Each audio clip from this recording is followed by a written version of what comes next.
Headlines के सह प्रायोजक हैं डॉक्टर ऑर्थो। आयुर्वेदिक तेल और कैप्सूल अब दर्द भी घुटने टेकेगा। और केश किंग आयुर्वेदिक तेल, the king of hair oil.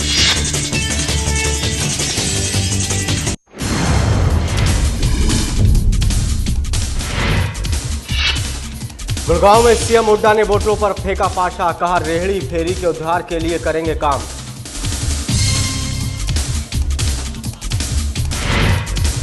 Ticket बंटवारे की बाट जोड़ है, कांग्रेसियों का इंतजार आज हो सकता है खत्म। आज शाम तक विदेश से लौटेंगी कांग्रेस अध्यक्ष सोनिया गांधी। बीजेपी प्रदेश अध्यक्ष रामविलास शर्मा का बयान, बीजेपी अपनी पहली सूची में नहीं करेगी कोई बदलाव।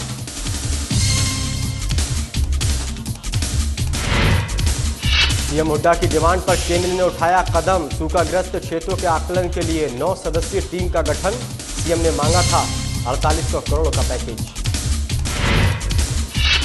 अनुबंधित अध्यापकों ने हरियाणा सरकार का पुतला फूंककर किया प्रदर्शन, मांगे पूरी न होने पर विधानसभा चुनाव बहिष्कार की चेतावनी। दिल्ली यूनिवर्सिटी छात्र संघ में चला मोदी मैजिक, चारों सीटों पर जीती एबीवीपी, जींद की कनिका शेखावत बनी सचिव।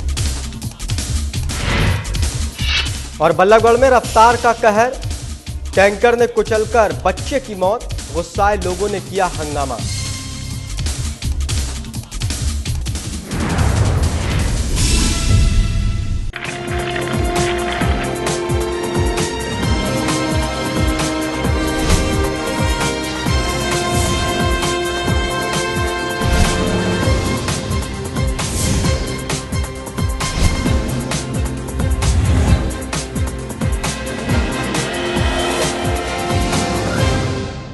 नमस्कार, साधना न्यूज हरियाणा में आपका स्वागत है। मैं हूं आसिफ खान। टिकट की बाट जोर है, कांग्रेसी नेताओं का इंतजार आज खत्म होने वाला है। यूपीए चेयरपर्सन सोनिया गांधी विदेश दौरे से लौट रही हैं और संभावना जताई जा रही है कि आज उम्मीदवारों की पहली लिस्ट जारी हो सकती है।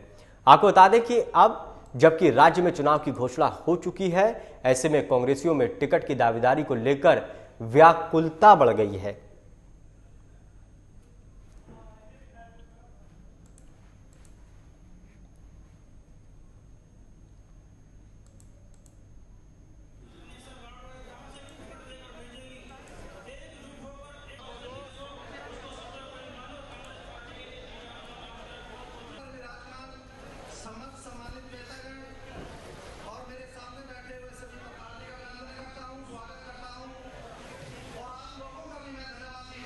उधर गुड़गांव में मुख्यमंत्री भूपेंद्र सिंह हुड्डा ने रेहड़ी फेरी वालों को संबोधित किया। इस दौरान सीएम हुड्डा ने रेहड़ी फेरी वालों को रिझाने के लिए कई घोषणाओं का ऐलान भी किया।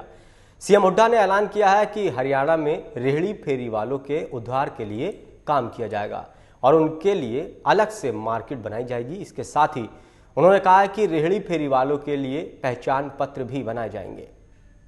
हरियाणा सरकार ने नीति बना दी है कि रेहड़ी फेरी वालों के लिए हम अलग से रेहड़ी मार्केट बनाएंगे, जो हुड्डा बनाएगा या जितने आपकी शहरी उसमें है वहाँ जमीन उपलब्ध होगी वहाँ बनेगी, ताकि कोई इनको इस प्रकार का व्यवहार ना हो। सबका पहचान पत्र होगा। और कई दफा बाढ़ आ जाती है, कई दफा आग लग जाती है, तो छोटे दुकानदार हैं, रेहड़ी फेरी वाले हैं, इनका भारी नुकसान होता है बेचारों का, तो उनकी भी जो होगा उनका हमने कहा है छोटे दुकानदार तक जो हर कोई आप भी इंश्योरेंस नहीं करा सकते हैं, कई दफा छोटे दुकानदार भी इशारा करते हैं, उनका जो है मुआवजा हरियाणा सरकार 5 लाख रुपए तक का मुआवजा देने का हमने फैसला किया है।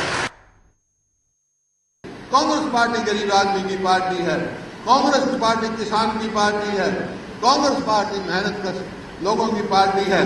तो आज उन लोगों के बीच में आके जो श्री गणेश हरियाणा के चुनाव का हमने किया है, मेरे को पूरा भरोसा है कि सबसे ज्यादा अगर किसी की दुआएं लगती हैं तो गरीब आदमी की दुआएं लगती हैं। तो आज गरीब आदमी ने उसमें जो किया है, आपके हितैषी हैं, आपके आशीर्वाद से, सहयोग से अब 17,000 तो इन्होंने बताया पहचान पत्र गुड़गांव मिले हैं और 1,16,000 हैं, तो भाई ये खाली 1,16,000 नहीं है, खाली 1,16,000 नहीं है, ये तो भाई राज का तख्ता पलट भी सकते हैं, राज बना भी सकते हैं। पिछली बार जो पार्लियामेंट का चुनाव हुआ उसमें भारतीय जनता पार्टी की जीत हो गई। हरियाणा में भी 10 में से 7 सीट उनकी आई, कांग्रेस की 1 सीट आई। मैंने कारण जानने की कोशिश की, क्योंकि काम हरियाणा में बहुत हुआ, लेकिन उत्तर भारत में पूरे में इस नहीं हुई। मैं एक निष्कर्ष पर पहुंचा हूं, केवल एक ही कारण है जो पिछली बार का नतीजा हुआ, जो कांग्रेस पार्टी को उम्मीद थी वो ऐसा नतीजा नहीं मिला। कारण एक ही है, किसी ने भी, जितने मेरे भाई बैठे वो भी समझ सकते हैं यहाँ पर, आप ऐसे वर्क मेहनत कर शुरू से, किसी ने भी जिस पार्टी की अक्सरियत आई है केंद्र में, भारतीय जनता पार्टी जिसको बहुमत मिला है, किसी ने उस पार्टी की नीतियों पर वोट नहीं दी, पार्टी की नीतियां किसी ने नहीं देखी। लेकिन एक देश में एक माहौल बनाया गया एक व्यक्ति विशेष के पक्ष में, और ऐसा दर्शाया गया, हर वर्ग उसमें लग गया। अब क्या क्या ताकतें उनके पीछे थी, इसकी मैं चर्चा नहीं करना चाहता, लेकिन ऐसा दर्शाया गया एक व्यक्ति विशेष के हित में कि वो व्यक्ति अगर सत्ता में आ गया तो उसके पास जादू की छिड़ी है, सारी समस्याओं का समाधान कर देगा। उधर केंद्र सरकार ने हरियाणा में सूखे की स्थिति का आकलन करने के लिए 9 सदस्यीय दल का गठन किया है। 2 सितंबर को हरियाणा ने सभी 22 जिलों को सूखाग्रस्त घोषित किया था और केंद्र से 4800 करोड़ रुपए देने की मांग की थी, जिस पर कार्य करते हुए केंद्र सरकार ने सूखाग्रस्त क्षेत्रों के मुआयना करने के आदेश दिए हैं। तो राज्य सरकार ने केंद्र सरकार से मुआवजे की मांग की थी। भूपेंद्र सिंह हुड्डा ने कहा था कि 4800 करोड़ रुपए दिए जाएं, जिससे किसानों को मुआवजा दिया जाए। इसके लिए केंद्र सरकार ने एक कमेटी का गठन किया है, वो मुआयना करेगी कि किन इलाकों में सूखा है, कितना किसानों को नुकसान हुआ है और कितना मुआवजा देना चाहिए।